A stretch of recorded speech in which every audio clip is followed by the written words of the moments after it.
Hello dear student. तो बेटा आज हम लोग प्रिपरेशन मेथड ऑफ फिनॉल इसके बारे में डिस्कस करने वाले हैं।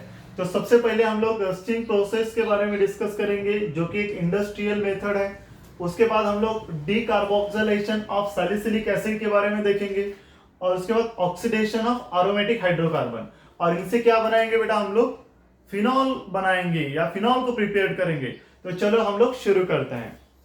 अब यहाँ पे देखो बेटा, यहाँ पे फर्स्ट जो मेथड में देख, अब यहाँ पे जो मैंने लिखा है वो रस्टिंग प्रोसेस है। अब इसमें क्या है, देखो हमने जो प्रिपरेशन मेथड ऑफ फिनॉल में जो फर्स्ट देखा है डॉच प्रोसेस के बारे में, उसमें क्या था बेटा, क्लोरोबेंजीन का हम लोग यूज करके फिनॉल को प्रिपेयर किया था। यानी कि क्लोरोबेंजीन रिएक्ट विथ NaOH के साथ रिएक्ट करके हम लोग उससे क्या बनाया था बेटा, फिनॉल को प्रिपेयर किया था। अब यहाँ पे क्या होगा, रस्टिंग प्रोसेस में एक तो क्लोरोबेंजीन का यूज करके हमें फिनॉल को प्रिपेयर करना है। किस तरीके से, देखो अब यहाँ पे क्या है कि जो ये क्लोरोबेंजीन है ना, chlorobenzene is heated with steam water at 698 Kelvin temperature, and in the presence of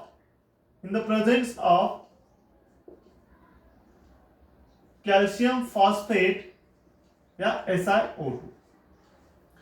अगर मैं डायरेक्टली यहां से बता दूंगा तो हो जाएगा क्या कि यहाँ पे अगर ये OH माइनस है और यहाँ का ऐसे लिखता हूं, चलो यहाँ पे H प्लस है और ये OH माइनस है। सिंपल आपको अगर मैं बताना चाहता हूं तो क्या हो जाएगा बेटा, यहां से H प्लस और Cl माइनस तो निकल जाएगा और ये OH जो माइनस है यहाँ आके चिपक जाएगा। तो डायरेक्टली अगर मैं लिखता हूं तो क्या बन जाएगा, यहाँ पे एक तो ये OH फिनॉल बना और यहां से क्या हो जाएगा बेटा, HCl, ये फिनॉल बना।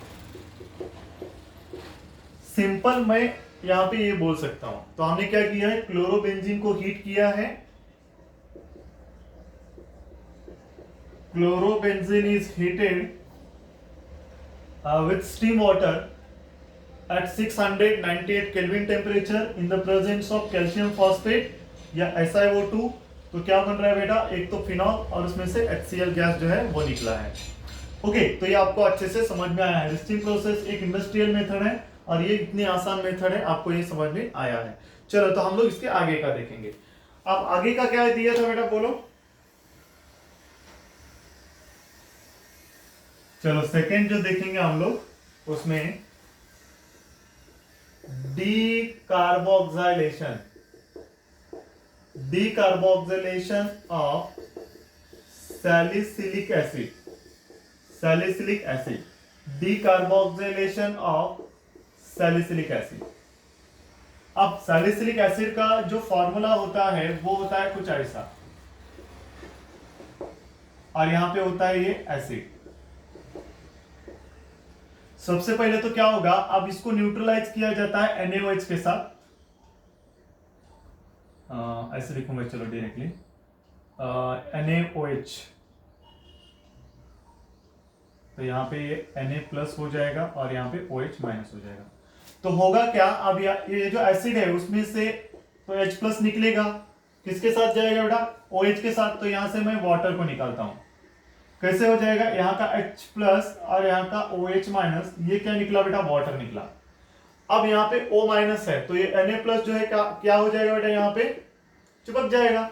तो यहाँ से क्या हो जाएगा बेटा, हमारा क्या बनेगा, कुछ ऐसा स्ट्रक्चर बनेगा। ये तो OH है और यहाँ का C डबल बॉन्ड O और यहाँ का O माइनस और यहाँ का Na प्लस, ये बन जाएगा। अब क्या करेंगे, इसकी रिएक्शन फिर से क्या करेंगे, NaOH के साथ करेंगे, है ना। फिर से क्या करेंगे बेटा, NaOH के साथ करेंगे।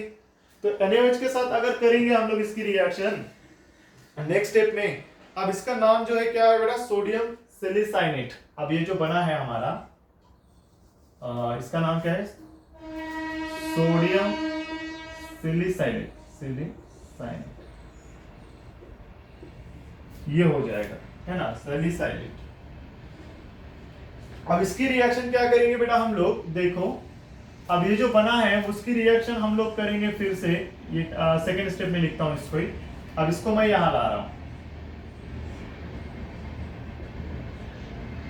C double bond O O minus और यहाँ का Na प्लस है। अब इसकी रिएक्शन कर रहा हूं मैं कैल्शियम ऑक्साइड के प्रेजेंस में, है ना, ये NaOH है। अब ये क्या करेगा बेटा, इसका रोल है डीकार्बोक्सिलेशन करना, डीकार्बोक्सिलेशन हो जाएगा। अब डीकार्बोक्सिलेशन का मतलब क्या हो जाएगा बेटा, रिमूवल ऑफ CO2।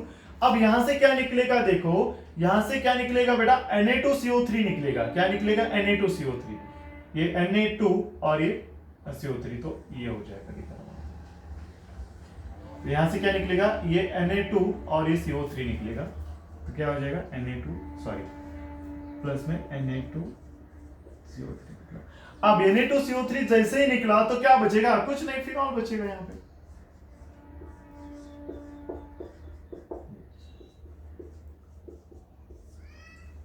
इसका मतलब क्या है कि जो ये है, क्या है, इसका नाम है सैलिसिलिक एसिड, या उसको हम लोग उसका अगर IUPAC नेम अगर लिखूंगा तो इसका IUPAC नेम क्या हो जाएगा बेटा।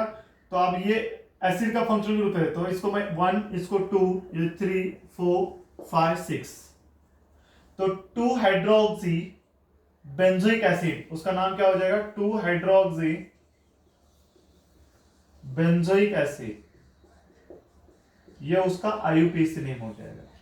क्या हो जाएगा बेटा, IUPAC नेम हो जाएगा क्या, 2 हाइड्रोक्सी बेंजोइक एसिड, ये हो जाएगा। तो बहुत आसान है। सबसे पहले क्या किया बेटा, हमने NaOH के साथ रिएक्शन कर दी, वाटर निकाल दिया।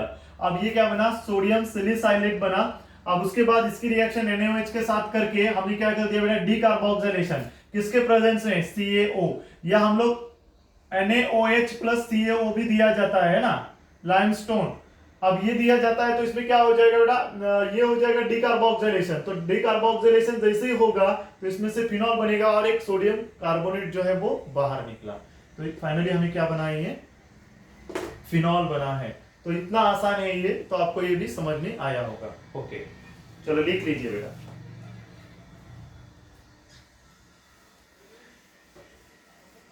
तो आपको अगर लिखना है तो वीडियो पॉज करके या उसकी स्क्रीनशॉट ले लो बेटा। ओके, अब जो बचा है हमारा oxidation of aromatic hydrocarbon, C, oxidation of aromatic hydrocarbon. अब एरोमेटिक हाइड्रोकार्बन में मैं लूंगा एग्जांपल यहां पे CH3, इसका नाम है टुलिन। अब इसका करूंगा ऑक्सीडेशन। अब यहाँ पे एक कैटलिस्ट यूज करेंगे जो ऑक्सीडाइजिंग एजेंट होगा, तो इसका जैसे ऑक्सीडेशन हो जाएगा तो क्या बनेगा, यहाँ पे OH बनेगा और प्लस CO2 गैस इसमें से निकल जाएगा और प्लस क्या बनेगा बेटा, H2।